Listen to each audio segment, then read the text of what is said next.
Hello and welcome to the 90MinuteCynic podcast. I'm your host Chris Gallagher and I'm joined by Chris Sermanni. Good evening, Christopher. And Louis John McCaffrey. I was going to call you Louis Joe there. Yes, Chris, that's me. I'm here. Thanks for coming along, lads, as usual. We're going to start with a question. The question related to the football and personalities. We had a discussion earlier on today about football and personalities. We didn't really, but I have to make it seem like there's some background to this random question. Yeah, the sort of thing we do at 90MinuteCynic Towers. Love that phrase, 90MinuteCynic Towers. Football and personalities. There's been a lot of kind of big football and personalities, guys like Gaza, who, larger than life personalities, Keane and stuff like that. So, one of your favourite, doesn't necessarily have to be your favourite, but one of your overall favourite, but someone you liked who was a bit out there, a bit daft, a bit mental. Going to start with Chris Sermanni. I mentioned Eduardo when we were talking about this in the Cynic Towers. He was a wee bit out there, what way, feeding alcohol to donkeys and killing people. That was a wee bit offbeat, so I quite liked Eduardo. Eduardo played for Fiorentina? Yeah, he kind of did. Was he any good? I can't remember. It was crap. Rubbish. I think he played... Any time he was supposed to be on form, I think he played back in Brazil. When he was at Fiorentina, he was kind of hyped up, but it was pretty crap. Did he sign with them after the World Cup? In fact, I'll find out for you. But I'm not exactly sure. I think it probably was just after that, but it was absolutely garbage, man. Yeah, I remember him at Vasco da Gama, where Eduardo Carvalho was that goalkeeper. Dinamo Zagreb goalkeeper randomly came up with the Dinamo Zagreb goalkeeper. That's weird. Louis, we'll go to you. We'll get back to Chris's sort of Eduardo in a minute. Player? Well, when I was thinking about the question, I never mentioned it to you guys, but what about Eric Cantona? Now, I'm going down the violent route, just for the fact that it makes the papers and it's a bit exciting. Not for the person who's on the end of it, but Eric Cantona, when he fly kicked the boy in the stand, that was quite something. Do you just associate Cantona with violence? No, but if you're thinking about a guy who is controversial, he was one of the ones that came into my mind. Do you know what? I'm going to have a wee word about Cantona here. I thought he had principles. Don't know why, because he thought he was quite profound. Talked a lot of pish, basically. Yeah. But seeing him prostitute himself, pretending he's a farmer on that advert for Cronenberg. Is he from Alsace? I don't know. He is, and he is a farmer. My good friend... A farmer? He is a farmer. That's funny enough. I was talking to Marek Robert. His dad's French and follows stuff back home, in inverted commas, and apparently he is kind of like a farmer now. But he is still a whore. Yeah. It's like John Lydon doing butter adverts. Do you know what I mean? Yeah. Exactly. I'm not very happy about it, although you did kind of put me square in the plums by telling me he is now a farmer. Yeah, I mean, I have dominated you there, and I really didn't mean to, Chris. Sorry, but Eric, if you're listening. My good friend and someone who's written for the Cynic before, Franz. Oh yeah, Franz Valente. The name he goes by. His family are from Alsace, so I don't know if Eric Cantona... In the advert for the beer of his choice, he does mention that he's from Alsace. Don't know whether that's true. Maybe someone could clear that up for us. So what we're saying here is it's a cultural decision to advertise Cronenberg. He's not being a whore. He's not being a prostitute. It could I've possibly just made be. an absolute arse of this. No. He has been a prostitute because, as you know, we can't start again, Chris. Right? So we're just going to. Yeah. I mean, but believe it or not, that's not my choice. Okay. I'm going to go for Zizou. Zinedine Zidane. Another Frenchman? Another Frenchman, yeah. Obviously, they're the most mental species of football. But the fact he decided to stick a nut in somebody in the World Cup final, that takes balls, and I'm happy with it. That takes indiscipline, Louis. Yeah, that's why they lost that. No, I like that. He kept it real. He thought, no, you're not going to slag my mother. Yeah, Chris Sermanni. If this happened in Govan Hill, you'd be getting the heat stuck on you. Chris Sermanni liked it because ultimately it meant that Italy won the World Cup, and him being an Italy supporter and of that descent. We would have won it if he was on anyway. A superior team. You took the 10-man team to penalties. I would hardly call them the superior. Send off in extra time, Chris. Come on. Whatever. The point overall is Zidane was, when he was at Juventus, he was just phenomenal, and then obviously he went to Real Madrid, and that's where people know him best. But for me, I think his best time was actually at Juve. maybe that's because I'm a bit biased in that point of view, but that Juventus team were tremendous. And there's a difference between being a cog in a great, galactical machine and also, or, almost doing it all on your own kind of thing. His peak was almost certainly the European final at Hampden, would you not say? It was phenomenal. It probably is, but maybe it's just I preferred him when he was playing for Juventus. I mean, that was some goal, but it wasn't really the goals that I would remember him for, to be honest. But the point I would make is he was part of a Galacticos. I mean, they literally just handpicked. And don't get me wrong, it did completely collapse on itself. But at the same time, when you handpick the best players in the world, you're going to have some success, and they did for a couple of seasons. Mm-hmm. My favourite player in terms of who someone's a bit mental, Mario Basler, just because he's just a bit mental.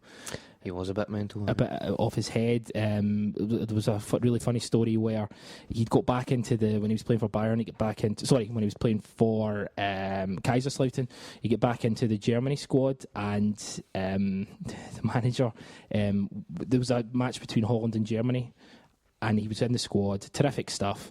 How did he celebrate? Instead of knuckling down, getting his head down, he got caught with like 2 prostitutes in a bar playing poker at 4 a.m. by the press, and he didn't regret it. He talked about team morale. He talked about how he was still the best player on the squad, and he was just a boss. Why is he playing poker if he's got 2 prostitutes? Unless we're not talking about the card game here. Maybe we are, maybe we aren't. That's something you have to speak to Mario about. But he's a classy guy. He's a gentleman. Okay, he just not in the first date. Or the first hire. We'll go a bit closer to home here. Out there, mad guys. I'm going to give a shout for Chick Charnley. Yes, Chick, as you know, never played for. Well, he did play for Celtic in a friendly against Man United. That's correct. Yeah. But if he didn't, whatever team he was playing for, if the game was cancelled or they weren't playing, Chick would be straight down the offie to get a carry out and go and watch Celtic. Total diehard, and he was a bit out there as well. He also went through a period of being really, really good though. Like for Hibs, when he was at Hibs, he was a full season, and there was calls. I remember there was almost a snooty sort of he can't call Chick Charnley up sort of thing, and that really rankled to me. You know what I mean? Chick he had a lot of talent. He was a really, really talented footballer. I mean, obviously, in terms of Celtic, he's also pretty famous for being set up by Henrik Larsson on his debut when they beat us 2-1. But Chick, he was a fantastic player and a great character as well. Yeah, absolutely. Terrific stuff. That takes us on nicely. Well done, Chris, with that segue to just Celtic. We'll start talking about Celtic and how they're doing. Louis, what we'll start with is the Hearts game during the week. Hearts are a team that, people are waxing lyrical about. The press are going crazy over Hearts just now. They're unstoppable. They're playing brilliant football. Celtic tanked them 3-0, didn't they, Louis? Yeah, to a certain extent, I think it kind of flatters them when you say tanking, because I didn't think the first half was very good. We were there together with Martin from the Cynic as Martin well. Got his tickets, thanks, Martin. And the 3 of us went along, and the first half was pretty dire. I mean, it wasn't great football from either side, really.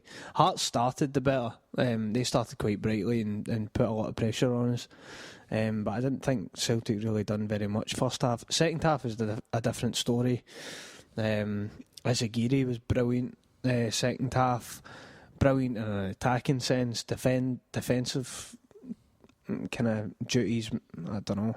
He didn't have a lot to do defensively second half, to be fair to him, but he's always going to be better going forward, I think, than he is defending.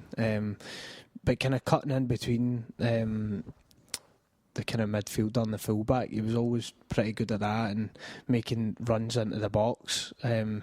He was having a lot of joy, and to be fair, although it pains me to say, Stokes played quite well in the second half and linked up well with him. Why does it pain you to say that?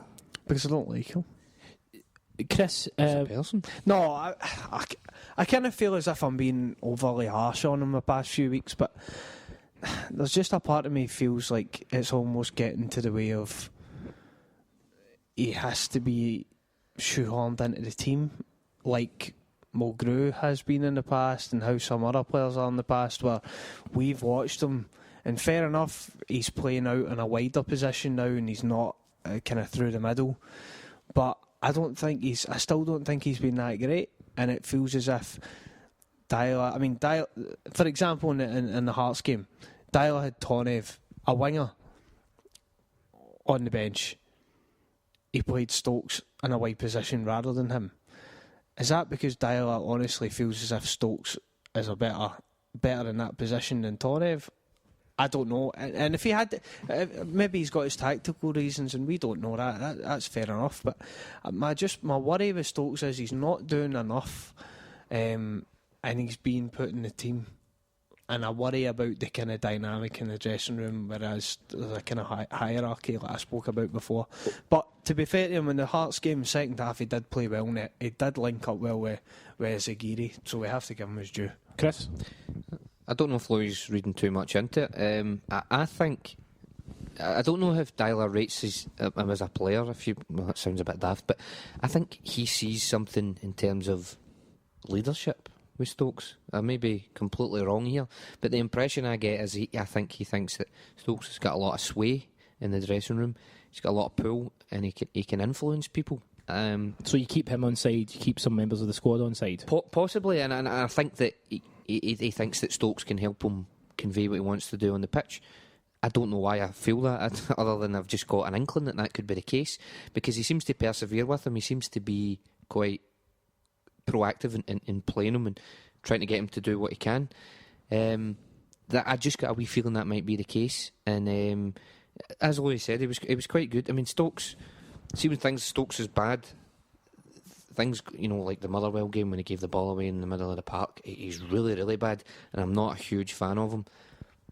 But he does have some level of ability, do you know what I mean? And if you can get him to play to that level, then, there are worse players in the squad. But for me, the problem is his consistency. I don't think he's consistent enough to be a first-team player. So the fact Dyla's playing him all the time is I'm not exactly enthused by it. Do you think playing him out in a wider position is the best place for Stokes? So? I don't know. Same with Griffiths as well. I think Stokes and Griffiths should play through the middle if you're going to play them. That's their best position.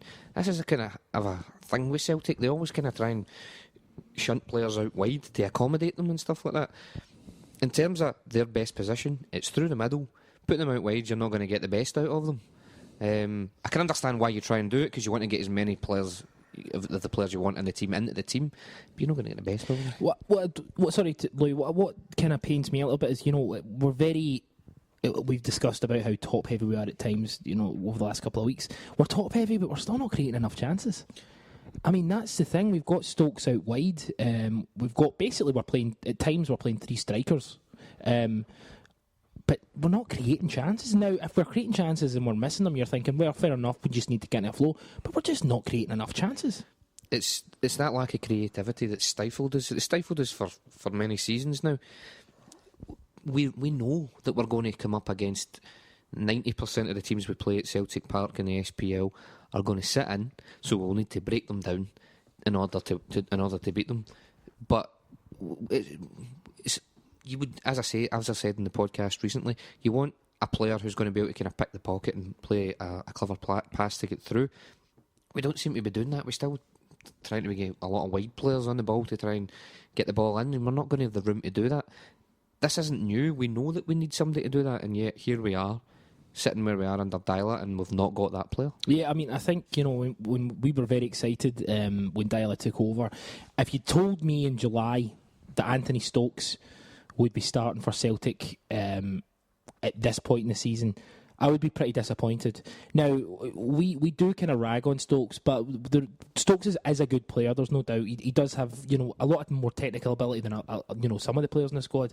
But for me, I think we've got better players in the number 9 position, which is where he should be playing if he is going to be playing. He should be playing in that striking role, and if he's not playing in that striking role, he shouldn't be playing. So the fact that he's now being, as Louis said, accommodated when you've got a Tonev on the bench. I mean, why bring players in? Is it just, if you want to play with two wide players, two wingers, and a striker, play the two wingers.